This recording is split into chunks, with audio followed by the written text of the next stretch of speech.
If you're watching this, chances are you probably already love or hate Death Stranding. Few games have been as highly anticipated and critically divisive as Kojima Productions' new title.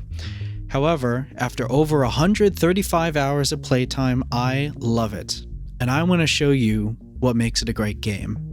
The first thing you're hit over the head with when you run this game for the first time is the plot. A ton of information is thrown at you, but if you just stick with it, everything is explained in time. Also, the quality of the writing is impeccable. Soon, you're into learning the core gameplay mechanic, walking, and still walking. Everything about the gameplay is meant to slow you down, but this just adds a challenge and gives you a chance to enjoy the scenery. Sure, one false step could send your precious cargo tumbling to oblivion, but only if, unlike me, you're a noob who's bad at video games. As you embark on your journey on foot across the former USA, you're tasked with making deliveries to a number of solitary preppers hiding out in their doomsday bunkers.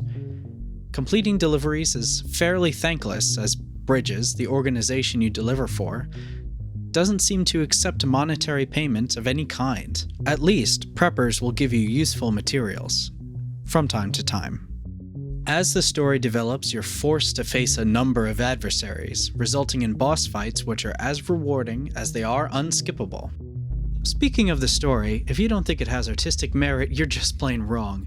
Kojima weaves a narrative that builds on the surrealist styles of great writers such as Kobo Abe, as well as great filmmakers such as David Lynch and Andrei Tarkovsky. It explores themes of environmentalism, human connection, and human spirituality. It asks questions such as what's the role of faith when science has illuminated the shadow of death in no uncertain terms? And why do humans need connections to other humans? Back in the 90s, when the internet first gained popularity, people thought it would be nothing but good, that when everyone was connected, no one would feel alone. In reality, just the opposite happened. People became more connected and felt more isolated than ever, sometimes with disastrous real-world consequences. Kojima's story, using an abstract surrealist approach, proposes a way forward for humans in the information age. You don't have to like the story, but you have to admit there is value in its over 7 hours in cutscene footage alone. On the Pixel Noise podcast, we've discussed movies that play like games, like Bandersnatch, and games that play like movies, like The Last of Us. But with Death Stranding, Kojima takes the idea to a whole new level. Death Stranding isn't just a game that plays like a movie, it's a game that plays like a novel in its pacing, length, and depth. Kojima, when asked about the future of his new studio, mentioned wanting to explore making movies, saying, "If you can do one thing well, you can do everything well." He firmly believes that streaming is the future of all entertainment, and that as disparate types of media such as books, movies, TV, and games all move on to streaming, they will begin to compete in the same space. Death Stranding is his first attempt at merging media forms to reinvent a genre for the future of how we will consume entertainment.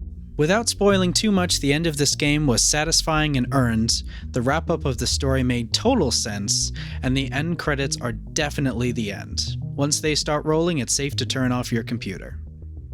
That being said, I'm glad I put in the extra 55 hours past when I completed the story in order to earn that sweet, sweet platinum trophy.